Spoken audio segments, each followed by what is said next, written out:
कौन थी वो औरत, क्या चाहती थी हमसे, क्यों बार बार हमारे घर के आसपास मंडराती रहती थी। नमस्कार दोस्तों, मैं कश्यप स्वागत करता हूं आप सभी का आहट एक अनहोनी की चैनल पर। दोस्तों, आज की हमारी कहानी हमें भेजी है हमारे सब्सक्राइबर ने जो अहमदाबाद से हैं, और उन्होंने अपना नाम ना देते हुए ये कहानी पोस्ट करने के लिए कही है। तो चलिए बढ़ते हैं हमारी आज की कहानी की तरफ। दोस्तों, ये बात 30-32 साल पुरानी है। मेरे पिताजी पुलिस इंस्पेक्टर थे और हम लोग एक पुलिस स्टेशन के ऊपर ही बनी बिल्डिंग में रहते थे, जिसमें 3 पुलिस इंस्पेक्टर और 4 पुलिस सब इंस्पेक्टर के घर थे। और ये बात मुझे बचपन में ही पता चल गई थी कि वो पुलिस स्टेशन की बिल्डिंग एक ग्रेवयार्ड के ऊपर बनी थी, और तकरीबन हर घर से ये चीज़ पता चली थी कि कोई औरत का भूत उस बिल्डिंग में हॉन्ट करता है। लेकिन हम लोगों में से किसी को भी कभी इस चीज़ का कोई अनुभव नहीं हुआ था। एक दिन काम के सिलसिले में, किसी इंक्वायरी के सिलसिले में पिताजी को आउट ऑफ टाउन जाना हुआ। उस रात को जब हम लोग सो रहे थे, तब हमारे घर की जाली के ऊपर नाखून घिसटने की वजह से आवाज़ें आ रही थी, जिसकी वजह से मेरी मम्मी की आंख खुल गई और उन्होंने जैसे ही बाहर देखा तो उन्हें एक औरत खड़ी हुई दिखी, जिसने सिर्फ घाघरा और चोले पहन के रखा था और कुछ नहीं पहना था। और जैसे ही मम्मी ने उसे देखा, मम्मी ने पूछा कौन है। 2 से 3 बार पूछने के बावजूद भी उसने कोई जवाब नहीं दिया और सिर्फ जाली पर नाखून मारती रही।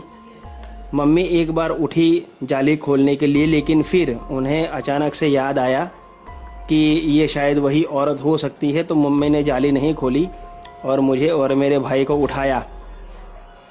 हम दोनों ने भी उसे देखा, लेकिन वो कुछ जवाब नहीं दे रही थी। बाहर से मेरे भाई ने भी 3-4 बार उसे आवाज़ की कि कौन है, बाहर बोलो, लेकिन उसने कुछ नहीं कहा, लेकिन सिर्फ अपने नाखून उस जाली पर घिसती रही, जिसकी वजह से एक इरिटेटिंग आवाज़ हो रही थी।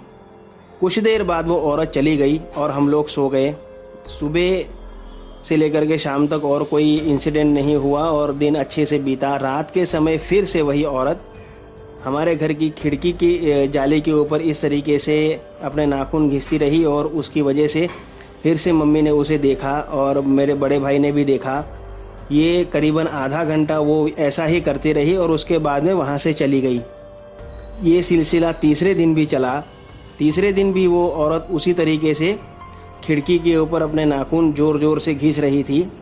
तो ये देख कर के मेरे बड़े भाई से नहीं रहा गया, और उन्होंने एक कॉमन लॉबी थी जहाँ से दोनों कमरे के दरवाजे खुलते थे। तो मेरे बड़े भाई ने दरवाज़ा खोलकर जब मेरे बड़े भाई खिड़की के पास पहुँचे तो वहाँ कोई नहीं था, और उन्होंने मम्मी से कहा कि मम्मी यहाँ पर तो कोई नहीं है। तब मम्मी ज़ोर से चिल्लाई कि बेवकूफ़, तुझे किसे कहा था बाहर जाने के लिए, जल्दी से घर में आ। तभी अचानक मेरे भाई की नज़र सीढ़ियों पर गई, जहाँ वो औरत बैठी हुई थी और मेरे भाई के सामने देख कर के एक क्रीपी स्माइल दे रही थी। ये देख कर के भैया ज़ोर से चिल्लाए, मम्मी मम्मी ऐसा करके, और तुरंत मेरी मम्मी दौड़ी और उन्होंने दरवाज़ा खोल करके मेरे भाई को पकड़ के घर में खींच लिया और दरवाज़ा बंद कर दिया। इसके बाद वो औरत वहाँ पर दिखाई देना बंद हो गई। उस रात वो वहाँ पर नहीं आई। दूसरे दिन दोपहर में जब पिताजी घर पर आए, तब मम्मी ने उन्हें सारी बात बताई कि इस तरीके से इंसिडेंट हुए हैं 3 दिन तक लगातार। तब मेरे पापा ने कहा कि ये चीज़ें तो कई बार हो चुकी हैं घर में, मैंने उसे कई बार देखा है, और 2 बार 3 बार तो मैं दरवाज़ा खोल करके बाहर भी गया हूँ, लेकिन बाहर कोई दिखाई नहीं दिया है। तो उससे डरने की ज़रूरत नहीं है, वो ऐसे ही दिखाई देती है, लेकिन आज तक उसने कभी किसी को नुकसान नहीं पहुँचाया है।